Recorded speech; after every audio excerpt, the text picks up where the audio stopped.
बिस्मिल्लाहिर्रहमानिर्रहीम। ये हमने एक मौजू शुरू किया था रेफरेंस लाइन का, रेफरेंस आर का, तो उसी को हम लेके चलेंगे। तो ये हमारा प्रोग्राम है मेन पेज पे, इसको इंटर प्रेस किया। उसके बाद ये 5 नंबर पे है रेफरेंस आर्क। तो जॉब ऑलरेडी मेरी सेट है और स्टेशन और सेटअप भी ख़त्म हो चुका है, तो मैं इसको F4 से स्टार्ट लेता हूँ। तो ये पहले हम लोग का जो मौजू है ना, सेंटर और स्टार्ट पॉइंट, ये हमारा चल रहा है। तो मैं F1 से सेंटर और स्टार्ट पॉइंट प्रेस करता हूँ। अच्छा, उससे पहले कल YouTube पे एक दोस्त ने पूछा था कि आप नन प्रिज्म कैसा करते हैं, तो मैं वो ज़रा बता दूँ कि इसमें ये की है फंक्शन की, और इसके अंदर ये 8 नंबर पे लेज़र है और 7 नंबर पे नन प्रिज्म है। तो अगर आप डायरेक्टली फंक्शन के पास 7 दबा देंगे तो ये नन प्रिज्म में हो जाएगा या प्रिज्म मोड में। ये प्रिज्म मोड में हो गया। मैं इसको दोबारा करता हूँ तो ये प्रिज्म मोड नन प्रिज्म में हो जाएगा। इसी तरह लेज़र है। खैर, इस बात को आगे कंटिन्यू करते हैं। तो मैं इसको पहले सेंटर का पॉइंट देता हूँ। ये सेम कल वाली जगह पर हूँ, सेम पॉइंट में फॉलो करूँगा। तो इसको मैं फाइंड कर लेता हूँ F4 से कंटिन्यू। दूसरा पॉइंट जो है वो मेरे पास 401 है, इसको भी मैं फाइंड कर लेता हूँ और F4 से कंटिन्यू। अब ये हमारे पास यहाँ पे स्टार्टिंग पॉइंट 401 है और सेंटर पॉइंट जो सर्कल का सेंटर है वो 400 है। रेडियस हमारे पास वो 6.827 दे रहा है और टोटल सर्कल की जो लेंथ है वो 42.896 है। तो इसके नीचे ये न्यू आर्क है। अगर आपने नई आर्क लगानी है तो F1 प्रेस करेंगे। मेजरमेंट के लिए F3 वो ऑलरेडी ख़त्म हो चुका है और स्टेक के लिए F4। मैं स्टेक करने जा रहा हूँ F4। इसमें ये हमारे पास 4 मेथड है कि F1 से स्टेक पॉइंट, F2 से स्टेक आर्क, F3 से स्टेक आउट कार्ड और F4 से स्टेक आउट एंगल। तो हम आज उसी पुराने टॉपिक को F1 स्टेक आउट पॉइंट को कंटिन्यू करेंगे। तो मैं F1 प्रेस करता हूँ। इसमें आज हम जो करेंगे वो थोड़ा मैं आप लोगों को बता दूं कि ये एक सर्कल है जो मैंने ड्रा किया हुआ है।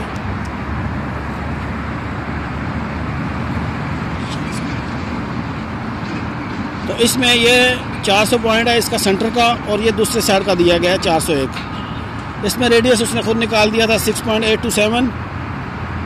और इसको अब मैं इस सर्कल को डिवाइड करूंगा, लेकिन इसके साथ इसके ऑफ साइड भी लगाऊंगा। फॉर एग्जांपल मैं 1 मीटर ऑफ साइड लगाता हूँ। तो इसमें ये देखने की जो चीज़ है वो जो लेंथ दी गई है वो इस पॉइंट से दी गई है जो हमने इसका दिया है। इस हिसाब से इसका ऑफ साइड, अगर मैं अब ये देखिए, ये पहला पॉइंट है मेरा, ये सेंटर दिया, ये सेकंड दिया। अब यहाँ से अगर खड़ा होकर मैं इसको देखूँ तो ये मेरा क्लॉकवाइज बनेगा। तो ये जितनी लेंथ वो करेगा वो इधर क्लॉकवाइज इसको लेके चलेगा। और दूसरा जो ऑफ साइड होगा वो इस लाइन से जो बाहर जाएगा उसकी लेंथ चेंज हो जाएगी, अंदर जाके कम हो जाएगी, बाहर जाके ज़्यादा हो जाएगी। तो ये जो हम लाइन की लेंथ देंगे वो इसी पॉइंट के ऊपर देंगे।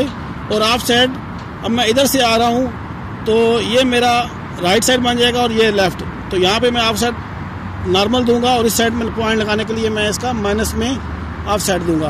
तो आए इसको देख लेते हैं ज़रा। फॉर एग्जांपल मैं लाइन के ऊपर 5 मीटर पे एक पॉइंट लगाता हूँ और उसका ऑफ साइड जो है वो मैं 1 कर लेता हूँ, इंटर, और इसको मैं कंटिन्यू कर लेता हूँ।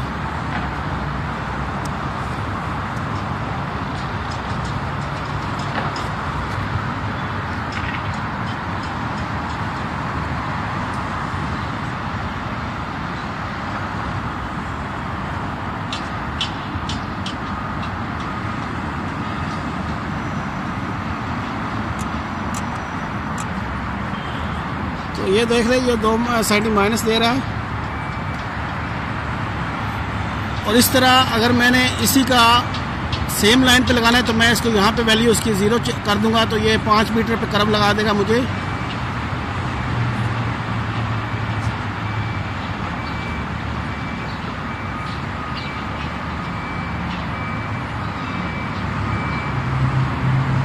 F2 प्रेस कर देंगे डिस्टेंस, तो ये देखें ये उसने सेंटर का पॉइंट कर्व के ऊपर लगा दिया है।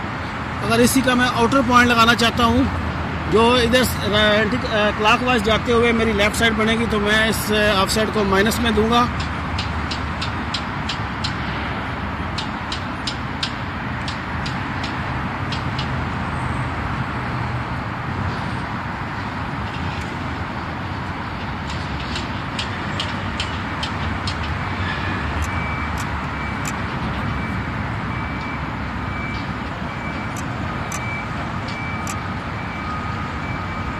तो ये इस तरह मैंने आउटर पॉइंट भी लगा लिया है। यही अगर मैं एक और प्रैक्टिस के लिए एक और पॉइंट लगा लेता हूँ 10 मीटर पे,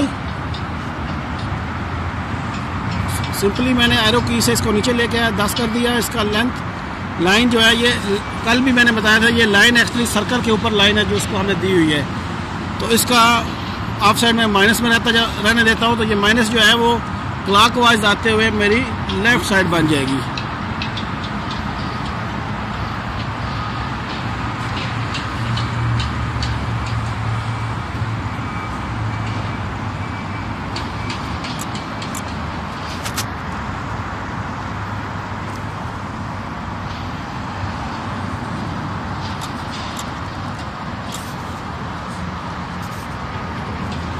इसी तरह अगर सेंटर का पॉइंट सेम लाइन पे लगाना है तो इसकी वैल्यू 0 कर देंगे।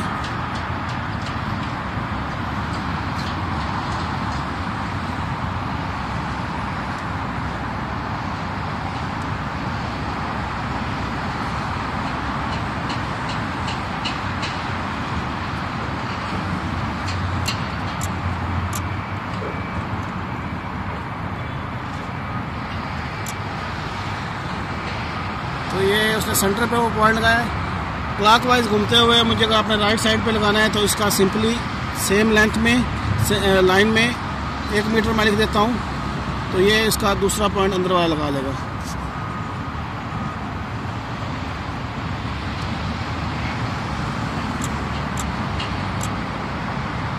तो ये उसने अंदर वाला पॉइंट लगा लिया है। एक चीज़ मैं दोबारा रिपीट कर देता हूँ कि ये जो लेंथ दी गई है ये सेंटर से रेडियस दिया गया है, बाकी जो ऑफ साइड इसकी लाइन जो आएगी वो इसके ऊपर देगी, ना कि इसके ऊपर और इसके ऊपर। ये खुद से वो कैलकुलेट करेगा, यानी जो ओरिजिनल रहेगा वो इसी तरह ये कंटिन्यू एक ही लाइन में पॉइंट नजर आएंगे। जैसे अगर आप साइड पे भी देखें तो मैंने जो डॉट ड्रा किए हुए हैं तो ये एक ही लाइन में जा रहे हैं।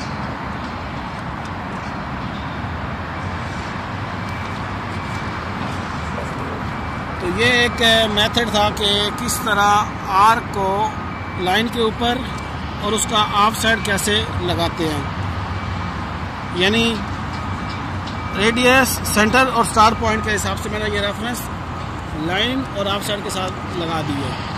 होपफुली कि मैंने ये क्लियर कर दिया होगा। फिर भी अगर कोई सवाल हो तो आप मुझसे यूट्यूब पे या गूगल+ पे कॉन्टैक्ट कर सकते हैं। Thank you.